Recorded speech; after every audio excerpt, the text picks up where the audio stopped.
अस्सलाम वालेकुम। Doctor Mohammad Riaz veterinary clinic and pharmacy चौक शादीपुरा लाहौर। आज हम एक बेहतरीन केस लेकर आपके सामने आए हैं।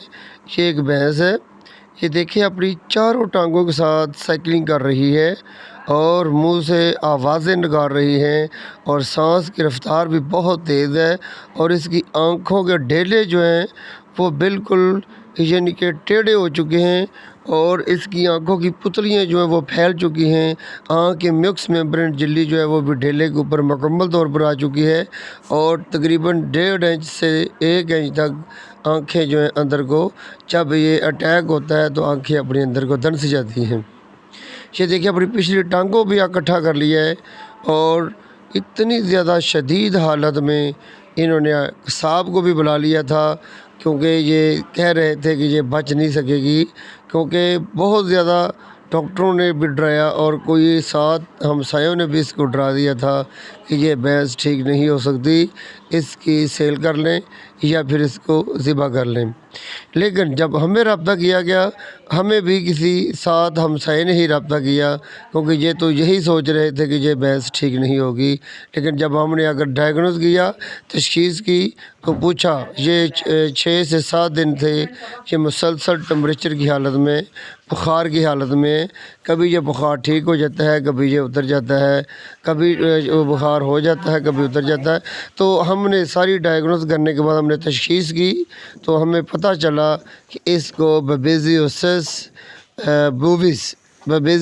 बोविस इनके ब्लड पैरासाइट का मसला है और ये ब्लड पैरासाइट की वजह से ही जिस्म में मौजूद हीमोग्लोबिन की कमी और ग्लूकोज़ की कमी की वजह से जब ब्रेन को ग्लूकोज़ की सप्लाई का ना मिलना और हाई टेम्परेचर की वजह से तो जानवर के ब्रेन में शॉर्ट सर्किट की तरह, यानी कि जैसे बिजली का सर्किट का सिस्टम होता है, ऐसे ही दिमाग में भी अल्लाह की ज़ात पाक ने सर्किट का ही सिस्टम रखा हुआ है।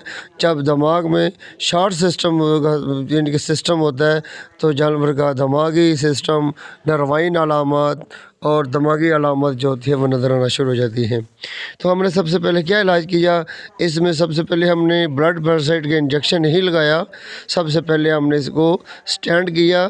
सबसे पहले हमने स्टैंड कैसे किया, इसको हमने 7 से 8 लीटर 10% डेक्सट्रोज की ड्रिपें लगाई और साथ हमने साइनोकोब और नीरोफास और इसके साथ एंटीवेल, मेप्राजोन और ड्यूरेटिक, ये चीज़ें हमने ड्रिप में डाली ताकि इसकी हाइपरटेंशन को ख़त्म किया जाए। और साथ हमने बेसन आधा किलो, शक्कर आधा किलो, 2 लीटर पानी और साथ में बर्फ़ वगैरह डालकर ये हमने ठंडा करके वो भी आहिस्ता आहिस्ता इसको पिलाने की कोशिश की और साथ हमने सर पे बर्फ़ वगैरह भी बांधी। तो ये हमें तकरीबन 3 से 4 घंटे के बाद ये रिज़ल्ट नज़र आया कि ये भैंस बैठ गई है और बैठकर अपने कानों को अपनी रूटीन के हिसाब से यानी कि हिला रही है और आँखों की पुतलियाँ जो हैं वो भी अपनी हालत अच्छी हालत में लेकर आ गई, अपनी असली हालत में लेकर आ गई हैं और सांस की रफ़्तार भी बहाल हो चुकी है। तो ये तरीक़ाकार है जानवर को बेहतरीन तरीके से इलाज करने का। और जब से टेम्परेचर इसका नॉर्मल हुआ है तो हमने साथ एट्रोपिन और साथ अमाइडोगार्ब यानी कि ये इंजेक्शन जो है हमने ब्लड पैरासाइट का बेबेज़ियोसिस बोवाइन का जो इंजेक्शन होता है वो भी हमने इसको दे दिया, लगा दिया। और ये सब लगाने के बाद हमने दोबारा 1 दिन छोड़कर फिर हम इंजेक्शन लगाएंगे। ये मुकम्मल तौर पर कंप्लीट तौर पर ठीक हो जाएगी। हम ये डेक्सट्रोज़ की जो ड्रिप है वो तकरीबन सुबह शाम 5 से 6 लीटर सुबह, 5 से 6 लीटर शाम को देते रहेंगे।